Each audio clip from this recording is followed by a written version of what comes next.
고등학교 교감 선생님으로 계시다가 정년 퇴직하신 장로님 한 분이요.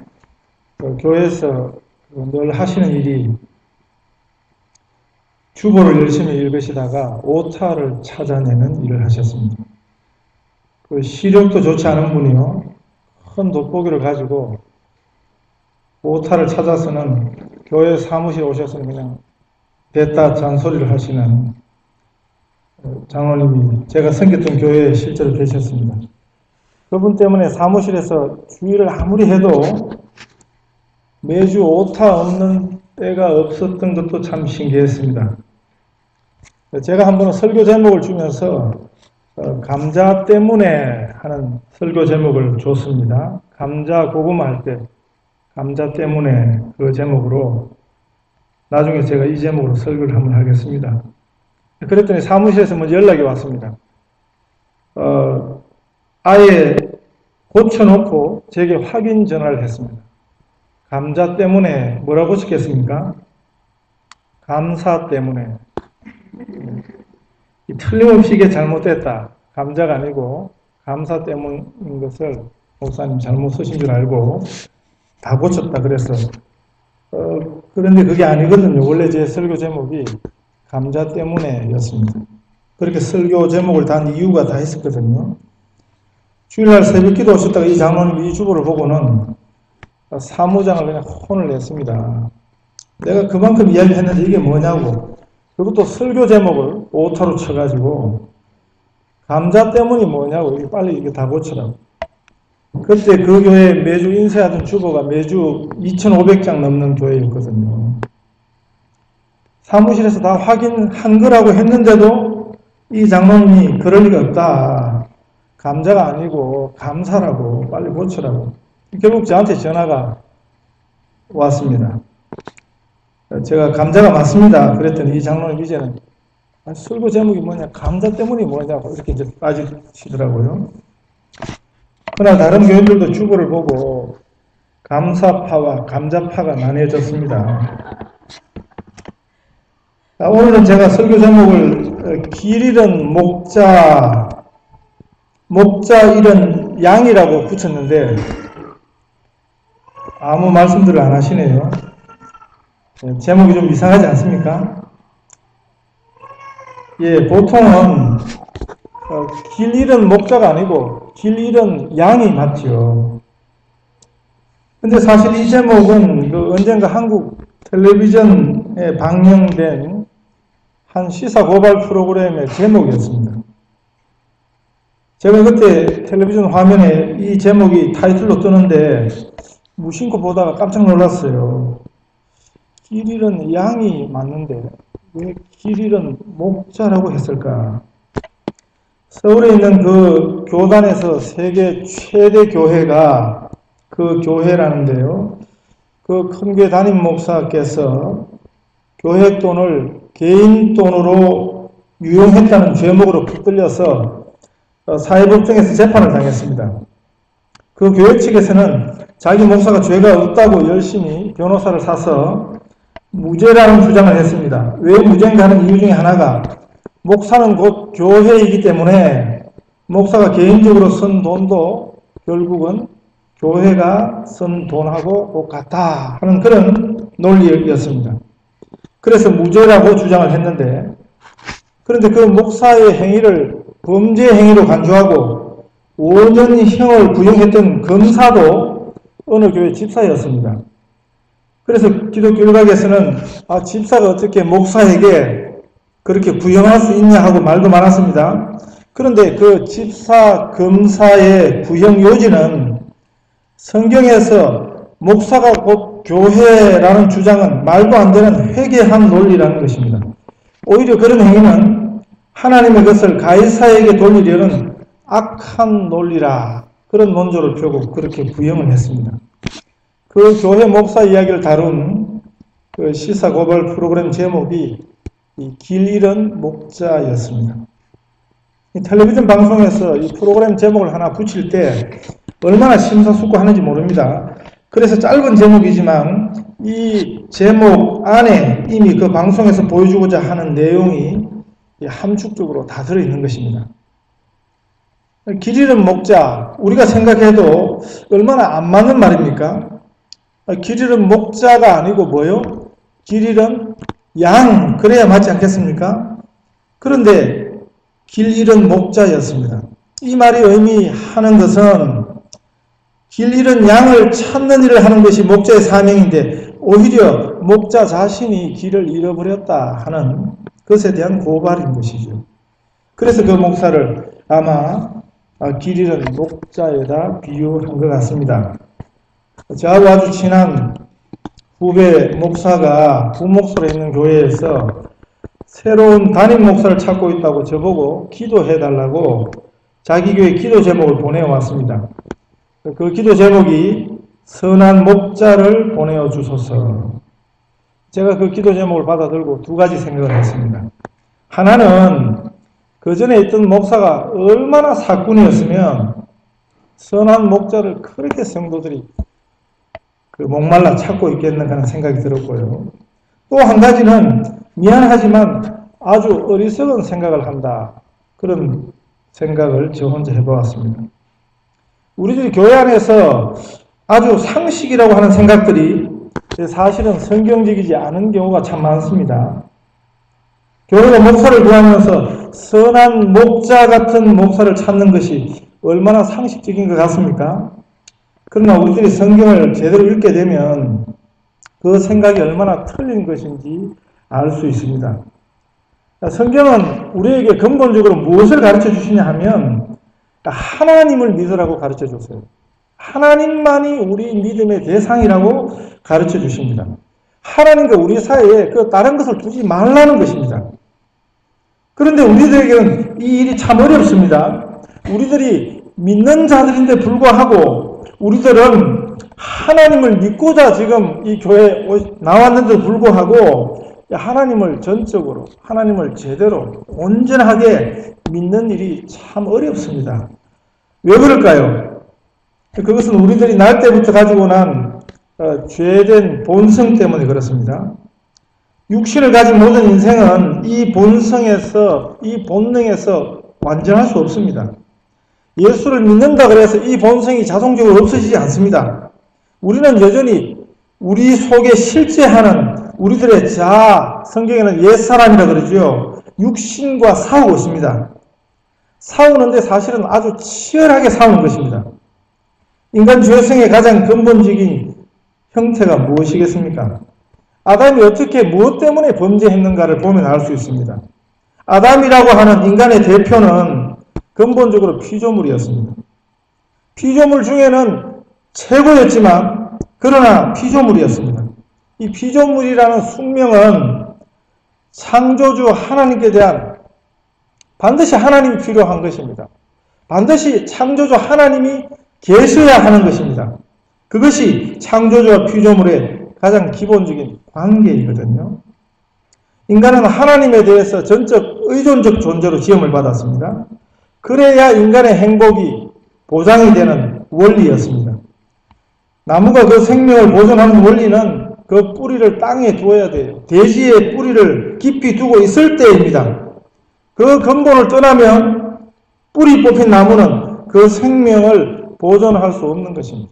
시드니도 아주 센 바람이 한 번씩 불지 않습니까? 어떤 경우는 나무가 그냥 뿌리째 뽑혀서 그냥 길가에 나둥그러져 있죠. 그런데 뿌리 뽑힌 나무는 아직도 살아있는 것 같아요. 잎이 파랗고요. 아직도 뭐 멀쩡한 것 같죠. 그러나 그건 곧 죽습니다. 그냥 그대로 두면 뿌리 뽑힌 나무는 곧 죽는 것입니다.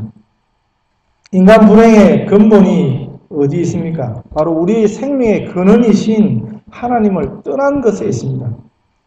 하나님에 대해서 전적 의존적이어야 할 인간이 그 생명과 행복의 가장 근본이신 하나님을 떠나니까 그래서 죽음이 오는 것입니다. 인간이 하나님의 무한하신 생명의 자원, 하나님의 자원에 힘입어서 사는 대신에 인간 자신의 지혜, 인간 자신의 부족한 자원에 붙들고 살려니까 그게 근본적인 불신인 것입니다. 이건 창조주 하나님에 대한 존재를 부정하는 것입니다. 하나님의 하나님 되심을 도전하는 것입니다. 거부하는 것입니다. 하나님의 생명 주심을 인간 스스로가 거절하는 불신인 것입니다. 그러니까 인간에게 죽음이 오는 것입니다.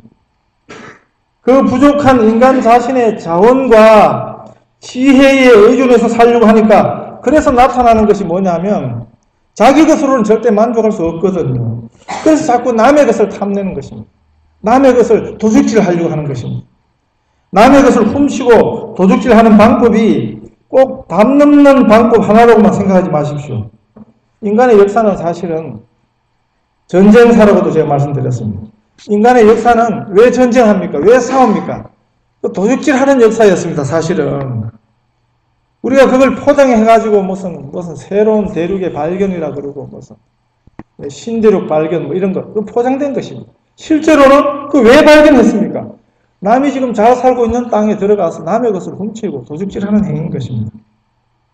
그러니까 이 생명의 근원이신 하나님을 떠난 인간에게는 늘 부족의 문제가 따라다니는 것입니다. 다른 게 있으면 또 다른 게 부족해요. 돈이 있는 분들은 정서적인 불안이 있습니다. 정서적인 부족이 있습니다. 내가 남이 가진 것이 없어서만이 부족한 것이 아니라 근본적인 부족의 문제가 다 있는 것입니다. 부족한 것의 이름은 그 모양은 달라도 부족하다는 사실은 똑같은 것입니다. 성경은 우리들의 근본적인 부족 하나를 이렇게 말씀하세요. 로마서 3장 23절입니다. 모든 사람이 죄를 범하였으며 하나님의 영광을 이루지 못하더니 한 사람도 그 누구도 예외 없이 우리는 다 부족한 존재라고 성경은 말씀하십니다. 죄가 무엇입니까? 영적이고 가장 근본적인 죄는 하나님만을 의지해야 되는데 그래야 사는 피조물의 이 숙명을 깨고 하나님 대신에 인간 자신을 이 세상에 이 세상 것을 이 세상 물질을 만물을 의지하는 것입니다. 그게 죄의 근본입니다. 그래서 하나님에게만 인간 자신의 행복이 안전이 있다는 창조 질서를 근본적으로 무시하는 거죠. 이것이 가장 근본적인 죄악성입니다. 그 길은 반드시 죽음을 가져옵니다. 예수님 우리에게 오신 것은 이 어리석은 길, 죽음의 길, 미련하고 폐역된 길을 꿋꿋이 무지하게 걷고 있는 우리들을 다시 그 근본대로 원래 처음 지원받은 인간을 향하신 창조 질서대로 창조의 원 목적대로 인간이 아닌 하나님을 전적 의존하는 존재로 살도록 이게 믿음의 삶이거든요.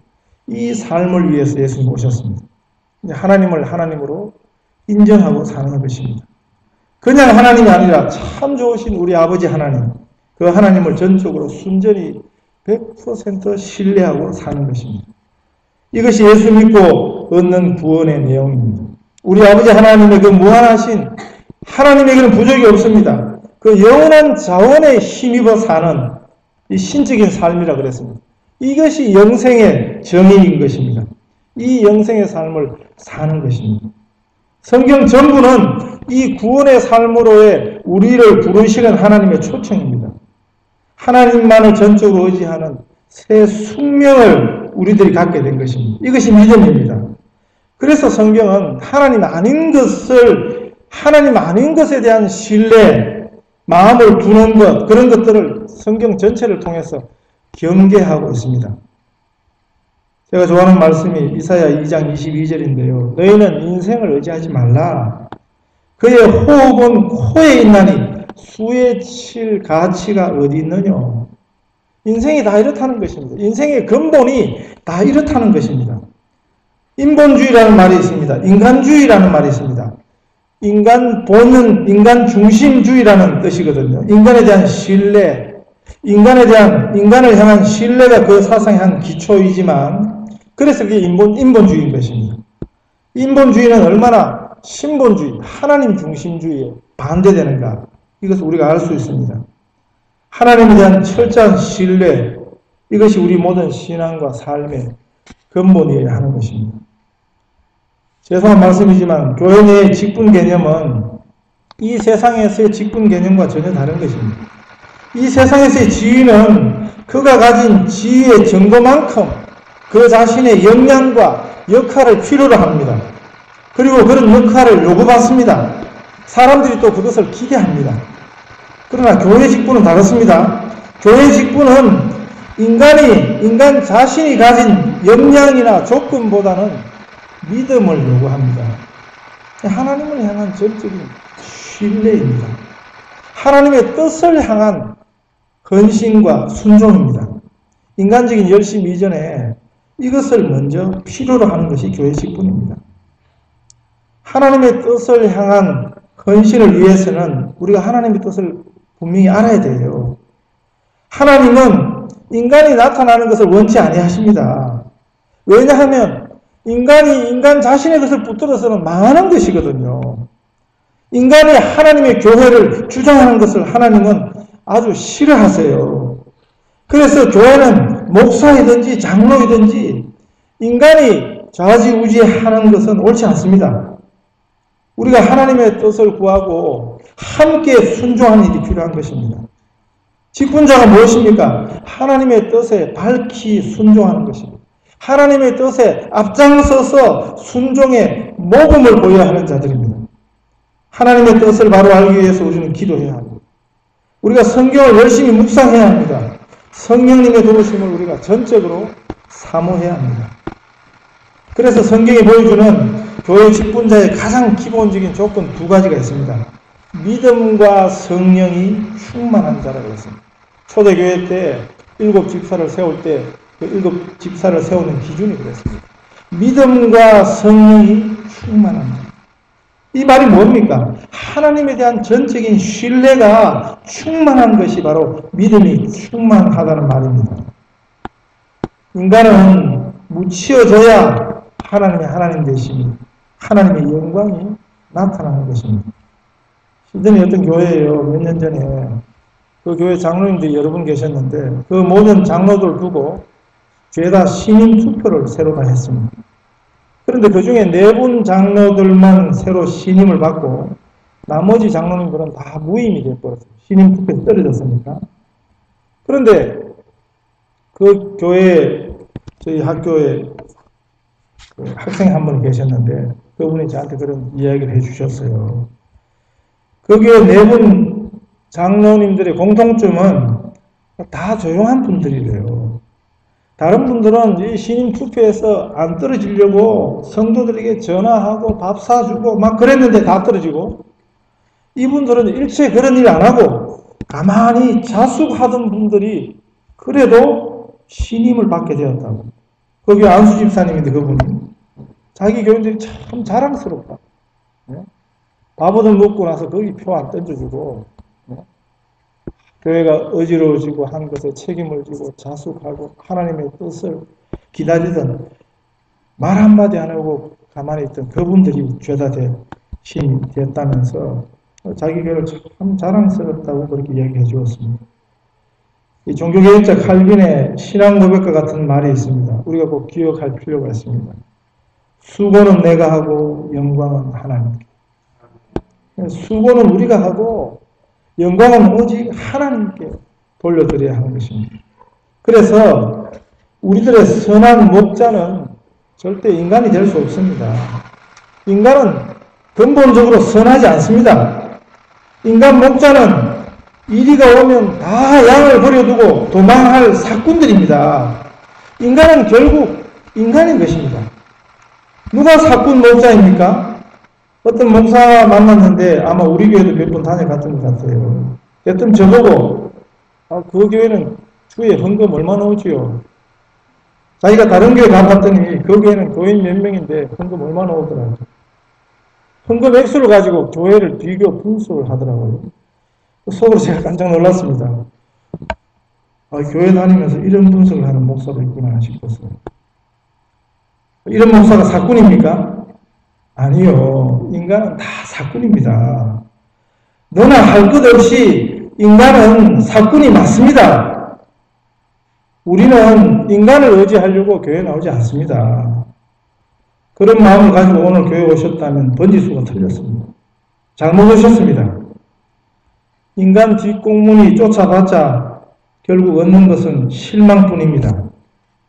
인간에 대한 지나친 기대는 우리 신앙의 해가 될 것입니다.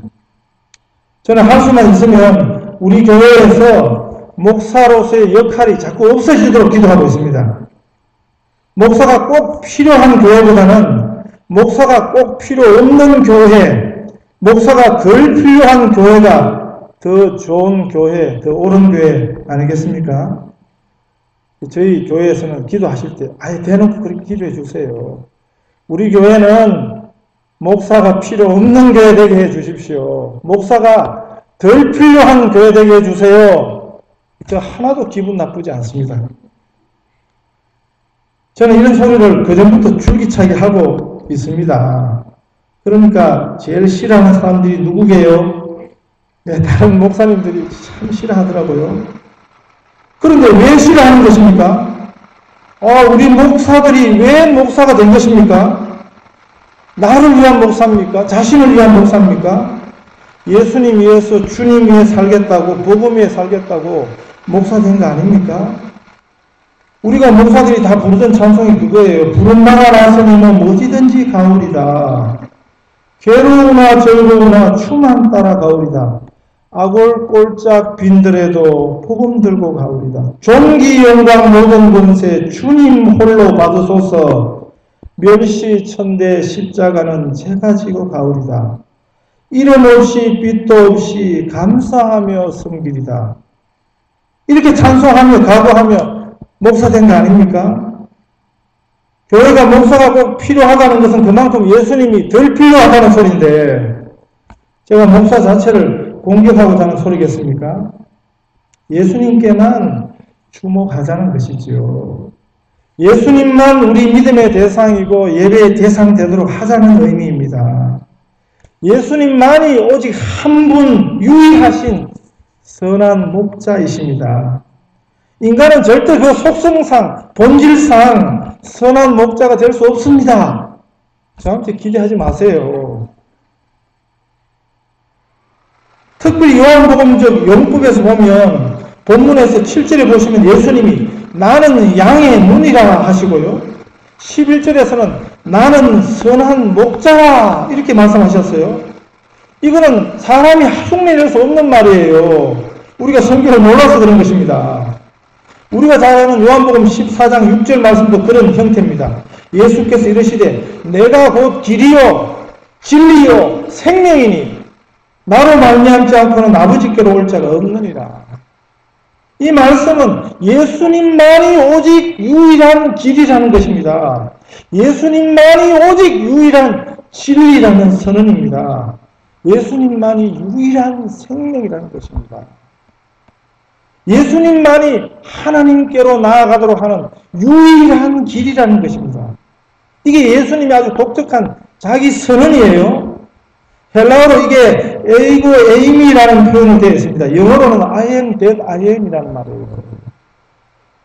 나는 나이다 이 표현이 원래 성경적 의원이 뭐냐면 여호와 나는 스스로 있는 자라는 하나님의 자기 주장입니다. 이거는 특별히 오늘 본문에요. 이 예수님이 이 독특한 자기 선언 앞에 나는 무엇이다 나는 무엇이다 요한복음에 보면 많이 나옵니다.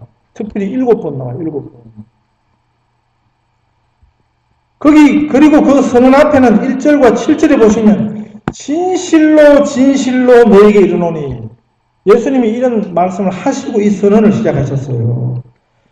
이 진실로 진실로 하는 표현은 헬라 성경에 보면 아멘 아멘 이렇게 되어 있습니다. 아멘 아멘을 내고 휘민 아멘이라는 말 우리가 잘 하는 말이죠. 헬라 성경에는 아멘이라는 히브리 말을 이게 아멘이라는 말이 히브리 말입니다. 아멘이라는 말을 그냥 음력해서 쓰고 있어요. 그런데 우리말 성경에는 아멘이라는 말을 진실로라는 말로 번역을 해버렸습니다. 옳지 않습니다. 번역이 잘못됐습니다. 그냥 내버려 둬야 돼요. 오늘 본문 말씀 이렇습니다. 아멘 아멘 내가 너에게 이르노니 나는 양의 문이라 나는 선한 목자라 이런 선언입니다. 우리는 언제 예수님이 아멘 하시는 이 아멘의 용도와 우리 사람들이 아멘이라는 말을 쓸 때 하고 그 의미가 다릅니다. 우리는 언제 아멘이라는 말을 합니까? 흔히 우리가 기도 마칠 때 예수님의 이름으로 기도합니다 하는 우리 같이 아멘 그러죠. 또는 하나님 말씀을 듣고 그 말씀을 하나님 말씀으로 인정하고 받을 때 우리가 들은 말씀이 이 말씀이 하나님 말씀입니다 하는 표시로 아멘 그런다고요. 그것이 사람들이 쓰는 아멘에 대한 용법이에요. 그런데 우리 예수님은 복음서에서 이 아멘이라는 말을 전혀 다른 용도로 쓰고 있습니다. 우리 예수님 쓰시는 아멘 용법이 우리가 쓰는 의미하고는 전혀 다른 것입니다. 이 공간복음에는 예수님께서 어떤 중요한 선언을 하실 때 아멘 해놓고 선언을 하세요. 그게 한 번만 하십니다. 한 번. 근데 요한복음에는 아멘 아멘 이렇게 두 번 나온다고요. 이 의미는 지금 예수님이 지금 하시는 말씀이 이게 바로 하나님의 말씀이라는 것입니다. 하나님의 계시자로 하시는 하나님의 말씀이라는 아주 강력한 선언이 있는 것입니다. 요한복음에 이런 표현들이 많이 나옵니다. 나는 생명의 물을 주는 자라 그러셨죠. 나는 영생의 떡이라 6장에서 그렇습니다. 나는 세상의 빛이라 그러셨습니다. 나는 부활이요 나는 생명이라 그러셨죠. 오늘 우리 본문에 나는 양의 문이다. 나는 선한 목자다. 15장에 나는 포도나무다. 14장 6절에 나는 길이다. 나는 진리다. 나는 생명이다. 이런 말들은 예수님에게만 적용되는 말인 것을 아시겠죠. 그래서 예수님만이 선한 목자라는 것입니다. 이걸 성경이 아주 열심히 가르친다고요. 삼위일체 하나님만이 오직 유일한 우리의 목자가 되신다. 순전한 신앙은 우리가 참 목자이신 오직 한 분 선한 목자이신 우리 하나님에게 예수님에게 우리 성령님에게 목을 매는 것입니다. 그것이 구원입니다. 그것이 우리의 참 안전인 것입니다. 거기 우리의 구원의 보상이 있는 것입니다. 거기 보면 10장 10절에 보면 예수님 오신 목적이 양으로 생명을 얻게 하고 풍성히 얻게 하려 합니다. 그랬습니다. 이 풍성한 생명, 풍성한 삶, 바로 부족이 없는 구원의 삶, 하나님 주시는 신적인 삶, 이 영생의 다른 이름이라고 그랬습니다. 이것이 든든히 보장이 되는 것입니다. 우리 한국교회는 스타 목사들이 너무 많다는 것이 자랑인 것도 같지만 사실은 기독교 신앙 본질에는 그래서 해롭습니다.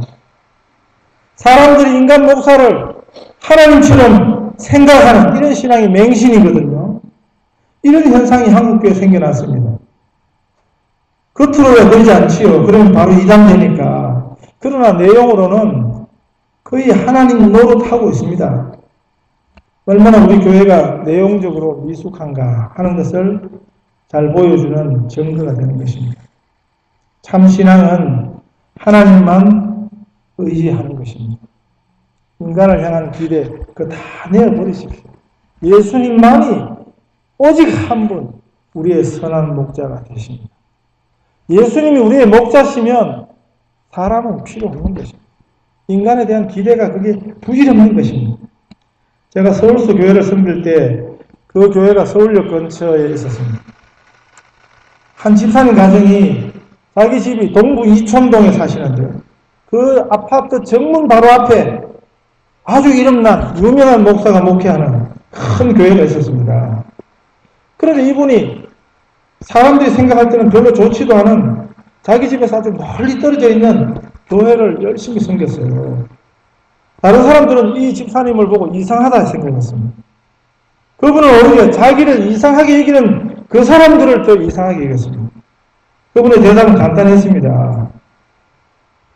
자기는 예수님 믿지 목사들 믿지 않는다. 그렇습니다. 우리 신앙의 대상, 믿음의 대상은 우리들의 참 목자이신 선한 목자는 우리 예수님 한 분뿐입니다. 예수님을 잘 믿으십시다. 우리 예수님만 잘 믿으십시다.